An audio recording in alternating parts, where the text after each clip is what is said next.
করবে। রে কাফের বেদিনরা, তোমরা শুনে নাও, আমার সম্পর্কে আল্লাহ জগৎবাসীকে জানিয়ে দিয়েছেন, আল্লাহু ইয়াসিমুকা মিনান নাস। পৃথিবীর কোন মানুষের আঘাত থেকে আল্লাহ নবী করিম সাল্লাল্লাহু আলাইহি ওয়াসাল্লামকে, আমার নবীকে নিরাপদ করে দিয়েছেন। পৃথিবীর কোন মানুষের ক্ষমতা নাই আমার নবীকে মারতে। বলো সুবহানাল্লাহ। পবিত্র কোরআনের এত বড় ঘোষণা, আল্লাহু ইয়াসিমুকা মিনান নাস, মানুষের হাত থেকে নবীর জীবনকে আল্লাহ নিরাপদ করে দিলেন। আল্লাহ পাক রব্বুল আলামিন আমার নবীকে বলে দিলেন, হে রাসূল, আপনি শুনুন, এখন থেকে আমি আল্লাহ আপনার জীবনের পাহারাদার হয়ে গেলাম। জগতের মধ্যে আর কোনো পাহারাদারের প্রয়োজন নাই। কে আপনার পাহারা দেবে, কে আপনার জীবনের নিরাপত্তা বিধান করবে? আপনার সামনে পিছে, আপনার ডানে বামে আপনার পাহারাদারির কোনো প্রয়োজন নাই। আল্লাহ বলেন, আমি স্বয়ং আপনার পাহারাদার হয়ে আছি। সুবহানাল্লাহ। আল্লাহু ইয়াসিমুকা মিনান নাস। এই আয়াত নাযিল হওয়ার সাথে সাথে আল্লাহর নবী মসজিদে নববীতে তিনি তার হারেস তুলে দিলেন, তিনি তার পাহারাদারকে তুলে দিলেন, সিকিউরিটি ফোর্সকে তিনি তুলে দিয়ে দিলেন, যে এখন আর কোনো সিকিউরিটি ফোর্সের কোনো প্রয়োজন নাই, বরং আমার পাহারাদার কে হয়েছেন? আল্লাহ। সবাই বলুন, কে হয়েছেন? আল্লাহ সুবহানাহু ওয়া তাআলা। সেই নবী, বিশ্বনবী, প্যারা নবী, আমার প্রিয় নবী মুহাম্মদুর রাসূলুল্লাহ সাল্লাল্লাহু আলাইহি ওয়াসাল্লাম, উহুদের ময়দানে আল্লাহর নবী ওদেরকে শুনিয়ে দিলেন, শোনো, আমাকে জীবনে মারবার মতো ক্ষমতা তোমাদের নাই। ওদিকে সাহাবায়ে ইকরামের বিশাল একদল কাফেরদের মুখে প্রচারণা শুনে তারা দিক বেদিক পালিয়ে যাওয়া শুরু করলেন। নবী তো নাই, নবী তো মরে গেছেন, নবীকে তারা মেরে ফেলেছে, অতএব এখানে আর থেকে লাভ কি? এরা যার যার মতে উহুদের ময়দান ছেড়ে মদিনায় যার যার ঘরে আসা শুরু করেছে। এরা যখন তাদের নিজের ঘরে প্রবেশ করা শুরু করলো, ঘরের আঙ্গিনায় এসে যখন পৌঁছলো, তখন ওই আরবের ঘরের মেয়েরা, মহিলারা তারা ব্যারিকেড সৃষ্টি করে দিয়ে বললো, তোমাদের ঘরে ঢুকতে দেওয়া হবে না, তোমাদের ঘরের ভিতরে প্রবেশ করতে দেওয়া হবে না, তোমরা আগে বলো আমাদের নবী কোথায়? সুবহানাল্লাহ। আমাদের নবী কোথায়? আমাদের প্রিয় নবী কোথায়? নবীর কথা বলো, তোমাদেরকে ঘরে ঢুকতে দিব না। সেদিন স্ত্রীরা তার স্বামীদেরকে ঘরে ঢুকতে দেয় নাই, সেদিন বোনেরা তাদের ভাইদেরকে ঘরে ঢুকতে দেয় নাই, সেদিন নারী সমাজ তাদের পুরুষদেরকে ঘরে ঢুকতে দেয় নাই। যেহেতু উহুদের ময়দানে তারা নবীকে ছেড়ে এসেছে, মহিলারা জানতে চায় প্যারা নবী মুহাম্মদুর রাসূলুল্লাহ সাল্লাল্লাহু আলাইহি ওয়াসাল্লাম কোথায় আছেন? পুরুষের তুলনায় নারীদের মহব্বত কম ছিল না। এইজন্য আল্লাহর নবীর বহু বিবাহ সম্পর্কে যারা আপত্তি তোলে, ভাইরা, আমরা তাদের জবাবে বলতে চাই, পৃথিবীর মধ্যে ইহুদি বলেন, খ্রিস্টান বলেন, হিন্দু ধর্ম যা কিছু বলেন না কেন, প্রত্যেক ধর্মের তাদের ধর্ম যাজকদের এক একজনের স্ত্রী, কারো 60টি ছিল, কারো 70টি ছিল, কারো 80টি ছিল, কারো 100-র উপরে ছিল। কিন্তু আমার নবী সাল্লাল্লাহু আলাইহি সাল্লামের জীবনে যে সকল নারী তার স্ত্রী হিসাবে বরণ করে নিয়েছেন, তাকে ওই স্ত্রীদেরকে নবী কোনোদিন প্রস্তাব করেন নাই, বরং ওরা আল্লাহর নবীর কাছে ওয়াইন ইমরাআতুন ওয়াহাবাত নাফসাহা, ওই নারীরা নিজে ইচ্ছাকৃতভাবে আল্লাহর নবীর খেদমত করার জন্য বিবাহের আবেদন জানিয়েছে, রাসূল আপনি আমাদেরকে যদি বিবাহ করেন তাহলে এক গ্লাস পানি তুলে দিলে ওই এক গ্লাস পানির বিনিময়ে আল্লাহ আমাদেরকে জান্নাত দেবে। সুবহানাল্লাহ। অতএব সেদিন ওই নারীরা যারা নবীর কাছে বিবাহ বন্ধনে আবদ্ধ হয়েছেন, তাদের ইচ্ছা নবীর যৌবনকে নিজের মধ্যে আস্বাদন করা নয়, আল্লাহর নবীকে নিজের জীবনে এনজয় করা নয়, নবীকে নিজের জীবনে তারা পেয়ে যাবেন, আল্লাহর নবীর স্ত্রী হয়ে যাবেন। আর যারা আল্লাহর নবীর সাথে কানেক্টেড হয়ে যায়, আল্লাহ পাক রব্বুল আলামিন তাদের সাধারণ রাখেন না, বরং তাদের এক অসাধারণ মর্যাদা দান করেন।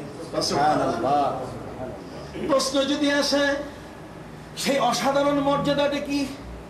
রে ভাইরা, পৃথিবীর মধ্যে নারীর মর্যাদা যত বড় হোক না কেন, একজন নারী বোন হিসাবে তার একটি মর্যাদা আছে, একজন নারী খালা হিসাবে তার এক মর্যাদা আছে, একজন নারী তার ফুফু হিসাবে একটি মর্যাদা আছে। কিন্তু নারীর মর্যাদার সবচেয়ে বড় মর্যাদা হলো মা হওয়ার মর্যাদা। সুবহানাল্লাহ। কিসের মর্যাদা? মায়ের মর্যাদা। মায়ের মর্যাদার উপরে নারীর আর চাওয়া পাওয়ার কিছু নাই। একজন নারীর জীবনের সবচেয়ে বড় মাতৃত্বের কৃতিত্ব হচ্ছে মা হওয়া। কোন সন্তান যখন কোন নারীকে মা বলে ডাকে, মা আওয়াজটি মায়ের কাছে যে কত মূল্যবান, মা আওয়াজটি মায়ের কাছে যে কত গ্রহণযোগ্যতা মাই ভালো জানেন।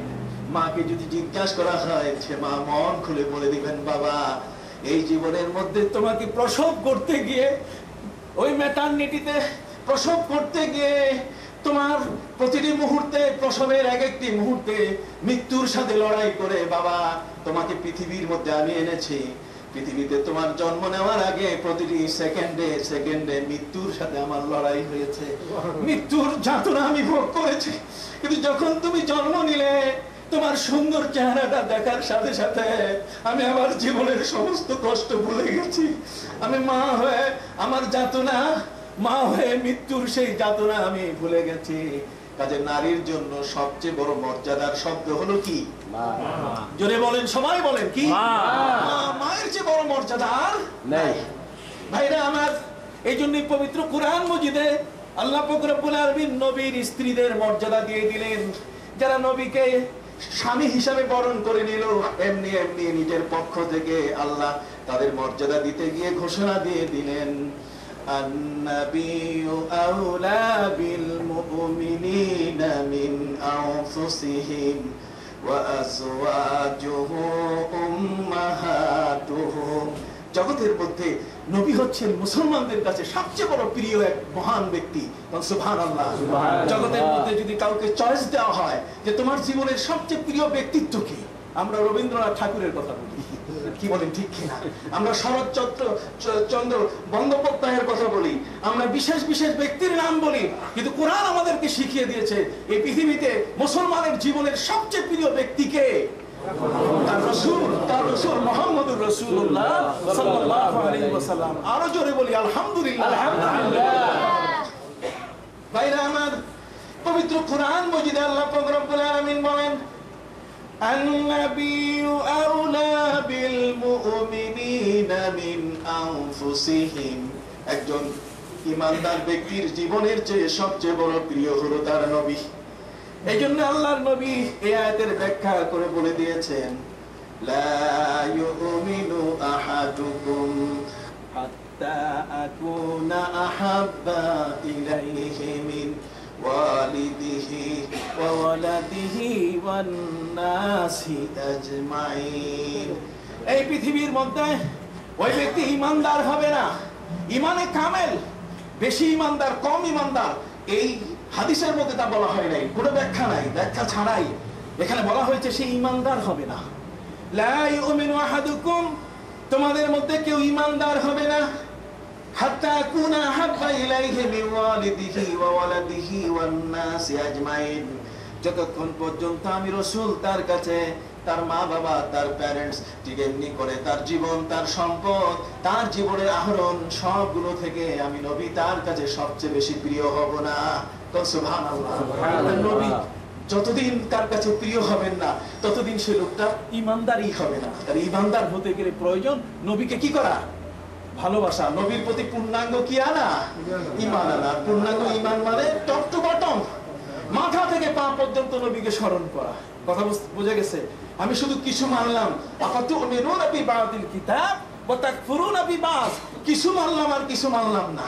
কথা বুঝে গেছে? আমি আমার জীবনের মধ্যে আমি হালাল ফুড খেলাম, বেশ ভালো কথা। আমি আমার জীবনে বৈধভাবে বিবাহ করে নিজের ঘরে স্ত্রী হিসেবে আনলাম, কিন্তু শরীয়তের পর্দা মানলাম না, শরীয়তের বিধান আমি মানলাম না, শরীয়তের আইন অনুযায়ী আমার উপার্জনটি হালাল হিসেবে আমি গ্রহণ করলাম না।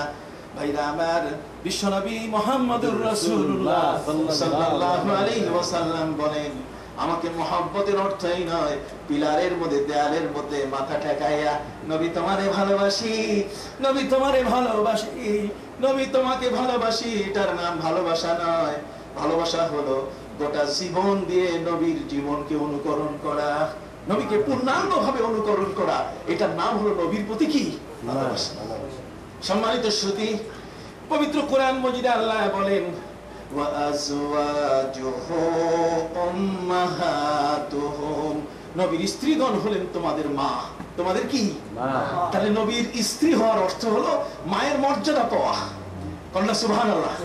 তাহলে নবীর স্ত্রী হলে মায়ের মর্যাদা পাওয়া যায়। যদি কোনো ব্যক্তি নবীর প্রতি ঈমান আনে তাহলে তার মর্যাদা কি? স্ত্রী হলে মর্যাদা, মায়ের মর্যাদা পাওয়া যায়। নবীর উম্মত যদি হয় তাহলে তার কি মর্যাদা হবে? যদি কেউ প্রশ্ন করেন তাও আল্লাহ উত্তর দিয়েছেন পবিত্র কোরআন মাজিদে।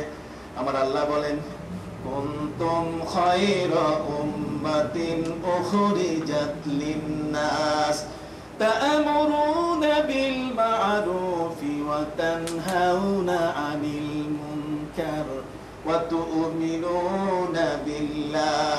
নবীর যদি উম্মত হতে পারো তাহলে তুমি পৃথিবীর শ্রেষ্ঠ মানুষ। সুবহানাল্লাহ। নবীর উম্মত হলে শ্রেষ্ঠ মানুষ, নবীর স্ত্রী হলে শ্রেষ্ঠ মা। বলুন না সুবহানাল্লাহ। তাহলে নবীর সাথে যার জীবনের সম্পর্ক হয় এই পৃথিবীর মধ্যে সে শ্রেষ্ঠত্বের থেকে আর নিচে তার কখনো ডাউন হয় না, সবসময় সে আপারে উঠে, সবসময় তার উপরের দিকে ঊর্ধ্বতন অবস্থানে সে চলে যায়, তখন আর নিম্নগামী হয় না, সে আসফালা সাফিলিন হয় না।